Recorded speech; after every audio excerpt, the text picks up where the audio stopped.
खबर जम्मू कश्मीर से, जहां आतंकवादियों के सहयोगी पर एनआईए का एक्शन देखने को मिल रहा है। शोपियां के मालदीरा में एनआईए ने कार्रवाई की है। आतंकवादी के सहयोगी की संपत्ति को कुर्क किया गया है। तारिक अहमद मीर के रूप में इस शख्स की पहचान हुई है।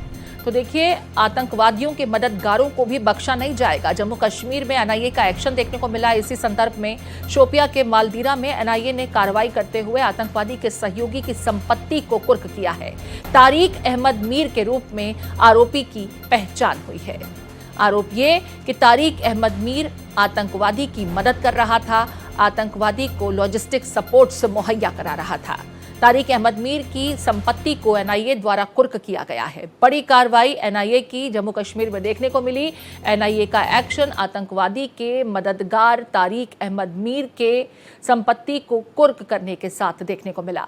एनआईए का एक्शन शोपियां के मालदीरा इलाके में हुआ है, जहां तारिक अहमद मीर की संपत्ति को कार्रवाई करते हुए एनआईए की तरफ से कुर्क किया गया।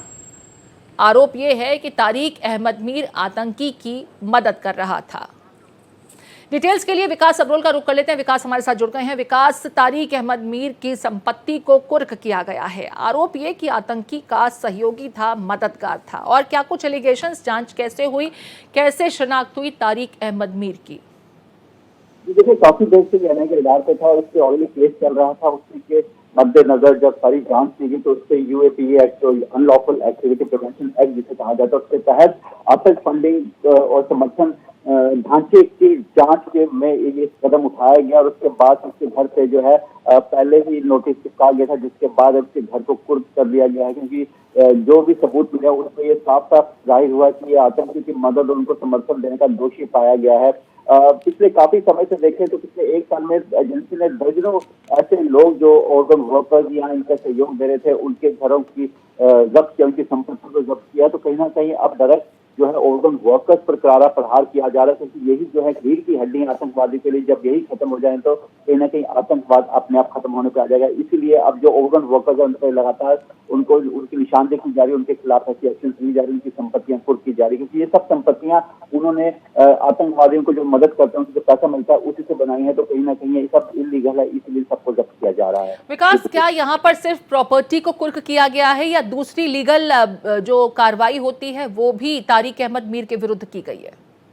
जी बिल्कुल, तारिक अहमद जो है उसको ऑलरेडी जो है वो हिरासत में है, उसके खिलाफ केस चल रहा है। ऐसे में जब केस चला है तो उसमें जांच में सब उसकी जो प्रॉपर्टी जो पाई गई उनको जो है कुर्क किया जा रहा है। जितने भी वो ऑर्गन वर्कर्स हैं उनको जब हिरासत में लिया जाता है उसके बाद उनकी संपत्तियां जो है कुर्क की जाती हैं। जो भगौड़े होते हैं, जो भाग जाते हैं, जिनके खिलाफ कोर्ट में नोटिस निकला, जब वो पकड़े नहीं जाते तो उनकी भी संपत्तियां कुर्क की जाती हैं। लेकिन एक बहुत बड़ा कदम है, क्योंकि इनका जो बैकबोन है यही ऑर्गन वर्कर्स है, और इनसे कड़ा प्रहार कहीं ना कहीं आतंकवादियों की जो है खाप में ओवरग्राउंड वर्कर्स को लेकर के अब शिकंजा कसता हुआ नजर आ रहा है एनआईए की बड़ी कार्रवाई। शुक्रिया विकास तमाम जानकारी साझा करने के लिए। तारिक अहमद मीर जो आतंकी का सहयोगी बताया जाता है, उसे मदद मुहैया कराया करता था, उसे खुद हिरासत में लेकर के ऑलरेडी लीगल एक्शन लिया जा रहा है, उसके विरुद्ध कार्रवाई की जा रही है। लेकिन इस बीच एनआईए ने तारिक अहमद मीर की शोपिया के मालदीरा इलाके में जो संपत्ति थी उसे कुर्क किया है।